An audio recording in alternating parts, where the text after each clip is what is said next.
오늘 우리는 마치 열왕기하 3장의 왕들처럼 하나님을 진짜 주님으로 믿기보다 필요할 때 부르는 지원 세력 정도로 생각하는 시대에 우리가 살고 있습니다.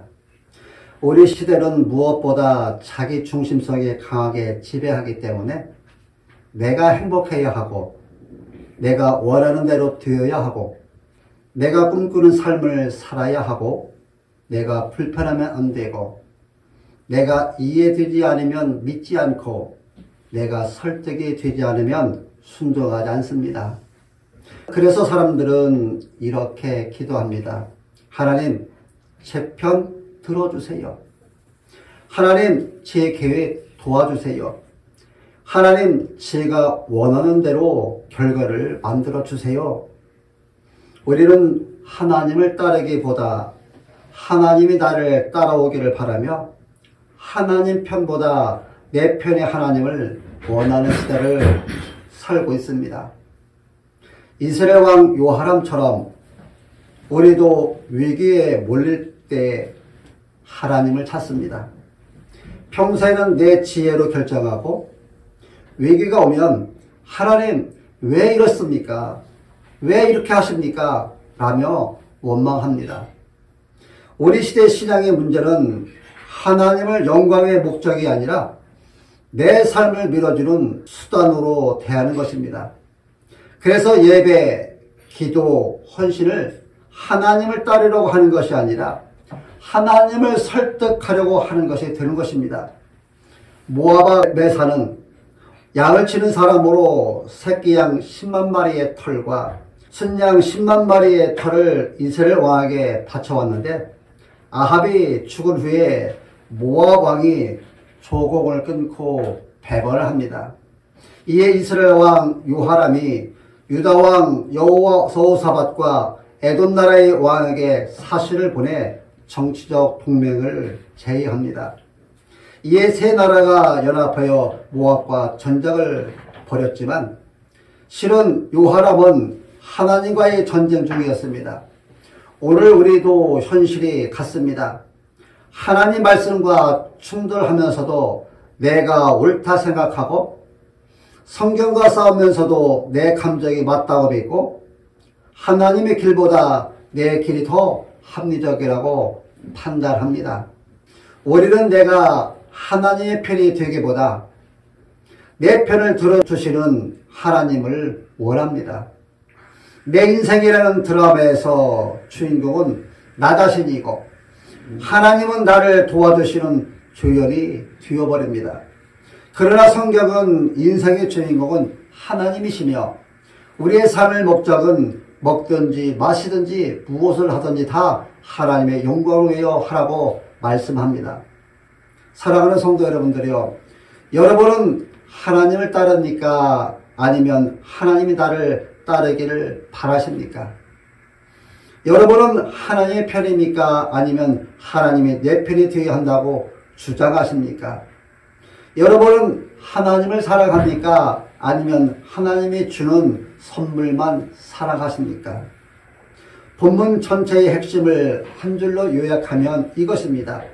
하나님은 인간의 편도, 왕의 편도, 정치적 연합의 편도 아니다라는 것입니다. 하나님은 오직 하나님의 영광과 언약의 편에 서십니다. 그리고 그 하나님 편에 서는 자만이 하나님의 능력과 역사에 참여한다는 것입니다. 오늘의 질문은 하나님은 누구 편이신가 이것입니다. 그러나 성경은 너는 지금 누구 편에 서 있느냐 이렇게 되묻습니다. 본문의 세 왕은 서로 힘을 합해 전쟁을 시작했지만 한 번도 하나님의 뜻을 묻지 않았습니다. 우리는 문제 있을 때만 하나님을 찾습니다. 세 왕도 물이 부족한 위기가 되자 그제서야 하나님을 찾았습니다. 우리가 사는 시대도 이와 같습니다. 우리는 하나님을 나의 삶을 도와주는 도움이, 내 길을 비추는 후미등 정도로 생각하지 하나님이 무엇을 원하시는지, 하나님이 무엇을 기뻐하시는지 묻지 않습니다. 이스라엘과 유다와 에돔 이렇게 세 나라로 결성된 연합군대는 사막지역을 지내야 하는 위험 부담이 많았지만 기습 효과를 얻기 위해서 모압이 전혀 생각하지 못하는 에돔 광야의 길을 선택하고 전진합니다. 연합군이 사막지대를 우회하여 행군한 지 7일째가 되었을 때 예상했던 것보다 물이 더 빨리 고갈되었거나 물을 찾지 못하는 위기가 발생했습니다.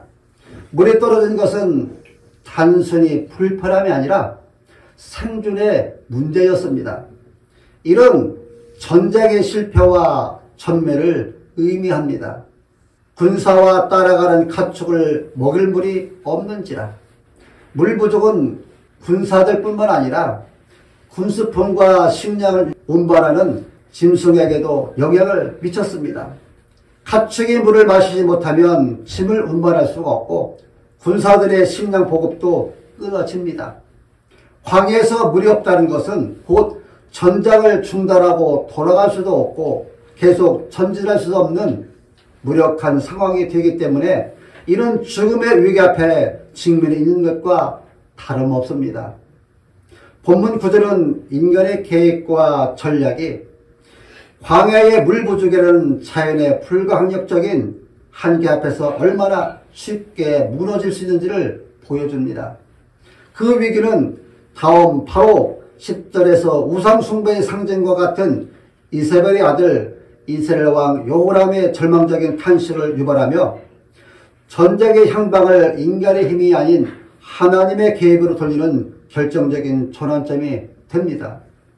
열왕기하 3장 10절은 물 부족으로 인해 전멸 위기에 처한 이스라엘 왕 여호람의 반응을 담고 있으며 그의 신앙 상태와 절망감을 극명하게 보여줍니다.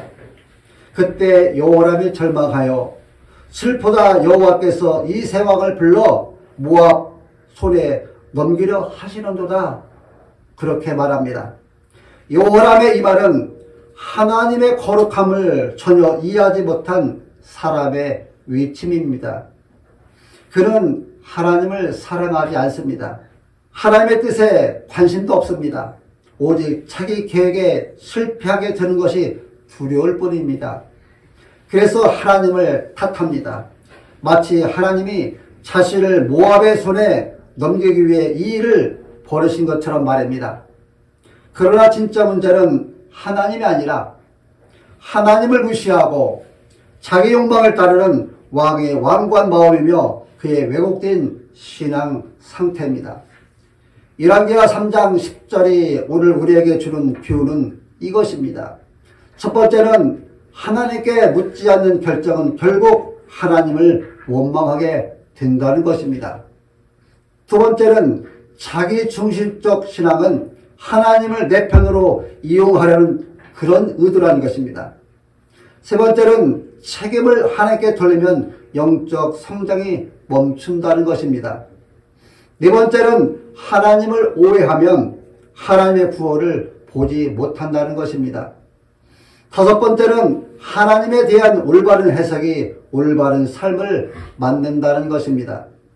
사랑하는 여러분들이요, 오늘날 많은 성도들이 하나님을 방패로만 찾고 하나님을 문제 해결자로만 생각하고 하나님 앞에서 자신을 결코 돌아보지 않을 뿐 아니라 기도 없이 시작한 선택이 위기의 결과로 나타나게 되면 기도하지 않은 자신을 돌아보기보다는 하나님을 원망하고 하나님의 탓으로 돌립니다.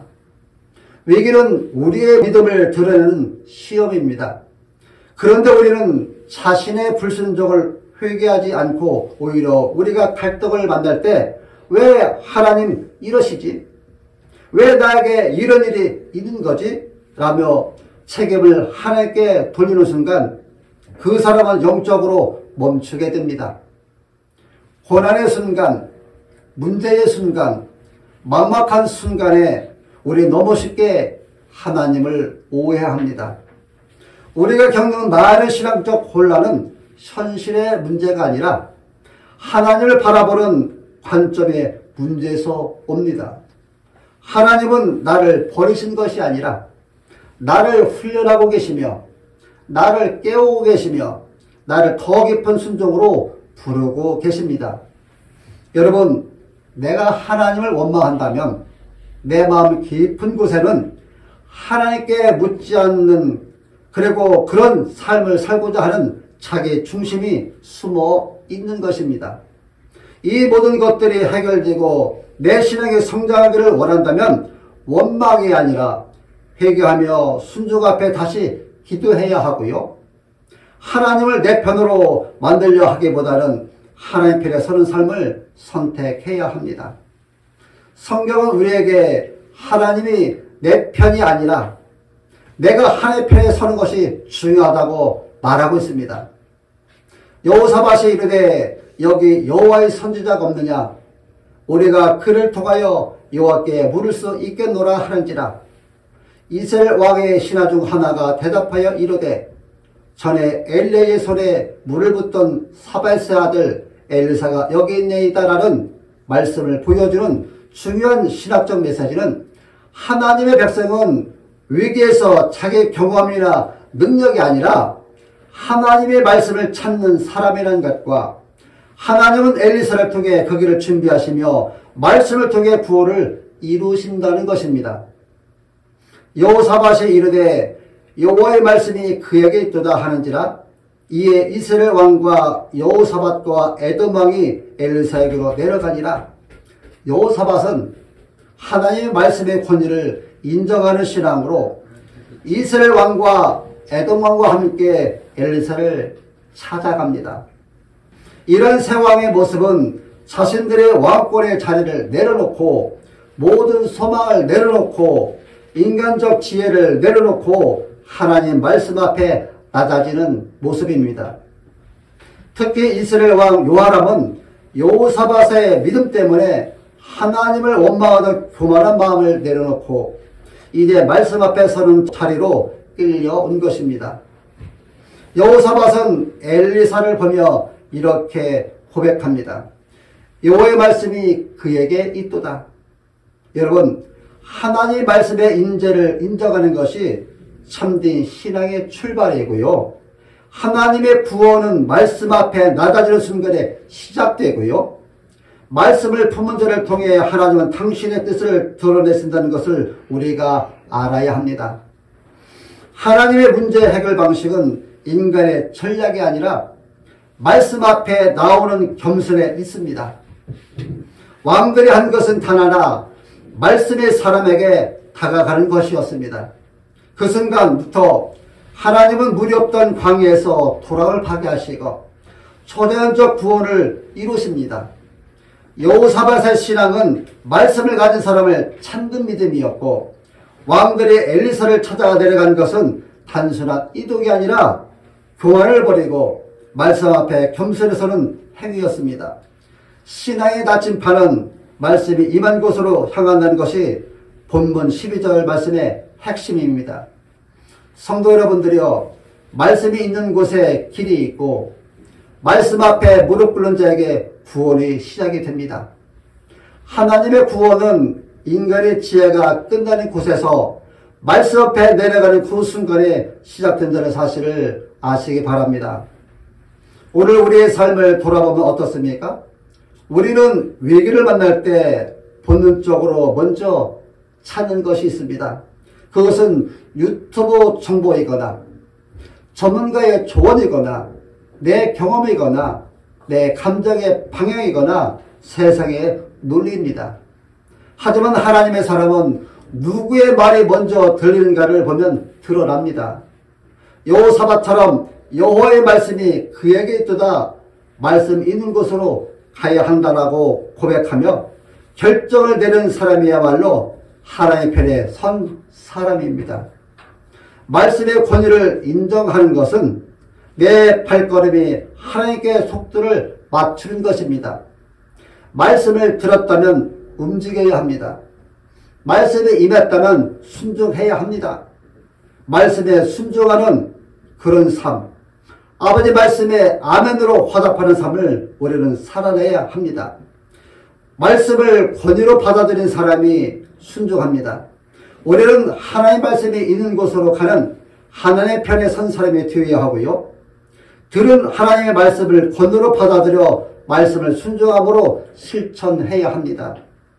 여호사밧이 엘리사를 찾은 이유는 그의 삶에서 말씀보다 중요한 기준이 없었기 때문입니다.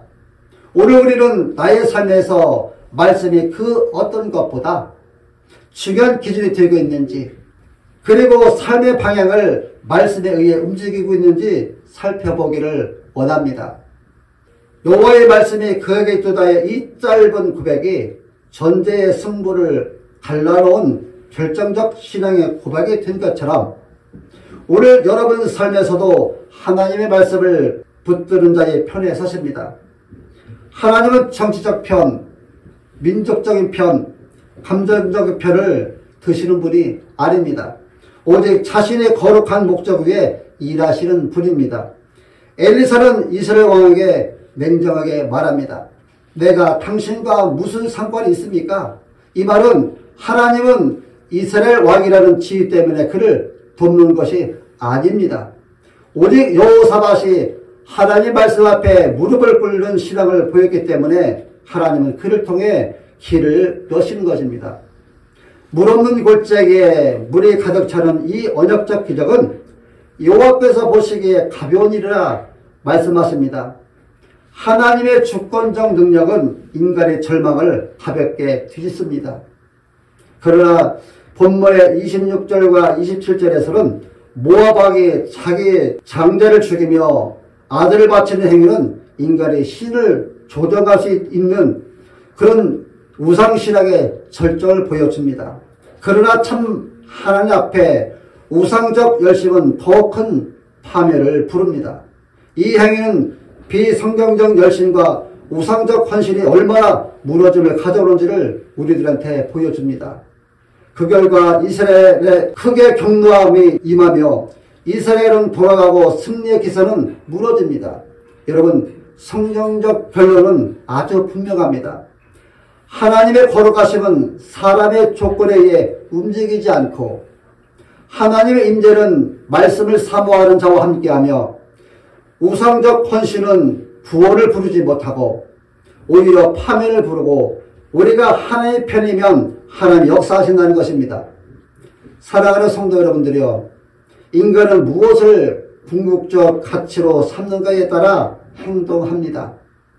모압 왕이 승리라는 하나의 목적을 위해 자신의 아들을 회장시킨 것은 인간의 궁극적 가치를 위해서라면 무엇이든지 바칠 수 있다는 비극적 실주를 보여줍니다. 그리고 하나님보다 목적과 승리와 두려움과 자기 욕심을 더 사랑할 때 이스라엘처럼 인생은 무너집니다. 인생의 방향은 내가 무엇을 가장 가치 있게 여기는가에 의해서 결정이 되는데 여호사밧의 최종 가치는 하나님이었고 하나님은 하나님을 최종 가치로 삼는 자를 버리지 않으신다는 것을 오늘 본문을 통해서 우리들한테 교훈하고 있습니다. 구세군 창설자인 월리엄 부스 장군이 말년에 시력을 완전히 잃었을 때의 이야기입니다. 그날은 세계 구세군 대표자들이 모인 날이었는데요. 수천 명이 모였고 부스 장군의 마지막 연설을 듣기 위해서 숨죽여 기다리고 있었습니다. 그러나 의사들은 말했습니다. 장군님, 이제는 앞을 보실 수도 없고 오래 서 있을 수도 없으니 오늘 연설은 하기 어렵습니다. 이 말을 들은 부스 장군은 조금 생각하더니 조용히 말합니다. 내가 설 수 없으면 앉아서 말하겠습니다. 내가 볼 수 없다 해도 하나님이 어디 계신지는 알고 있습니다. 나는 언제나 하나님의 편에 있기를 원합니다. 그리고 그는 몸을 일으켜 떨리는 손으로 강단을 붙잡고 이렇게 말했습니다. 여러분, 나는 평생 한 가지를 지키려고 노력했습니다. 하나님 지가 어디에 있어야 할까요? 그 질문에 순종원의 자리에 서라고 늘 애썼습니다. 하나님 내 편이시라기보다 내가 하나님의 편에 있었습니다 라고 그가 그 이야기를 했을 적에 그 자리에 있던 모든 기둥천체가 울었다고 합니다. 월리엄 부스는 병들었고 연약했고 앞도 보이지 않았습니다. 그러나 그는 인류 역사에서 가장 강한 위치에 있었습니다. 왜냐하면 그는 늘 내가 하나님의 편에 서겠다고 늘 다짐하고 늘 말했던 사람이었기 때문입니다. 사랑하는 여러분들이요, 오늘 열왕기하 3장은 한 목소리로 이렇게 외칩니다. 하나님은 누구 편이신가? 하나님은 어느 민족의 편도, 어느 왕의 편도, 어느 육신의 편도 아닙니다. 말씀 앞에 무릎을 꿇는 사람, 자신의 거룩한 뜻에 순종하는 사람, 하나님의 편에 서는 사람의 편입니다. 그러므로 우리는 하나님의 편에 서야 합니다. 우리가 하나님의 편에 설 때 하나님은 바람도 보지 못하고 비도 보지 못하되 골짜기에 물이 가득하여 사람과 가축과 짐승이 마시우게 하신 것처럼 우리 인생의 골짜기에 물로 채우시고 저와 여러분이 만들 수 없는 길을 열어주십니다. 오늘 주신 말씀을 꼭 기억하시고 날마다 하나님의 편에 서시는 그런 삶을 살아가시기를 예수님의 이름으로 축원합니다.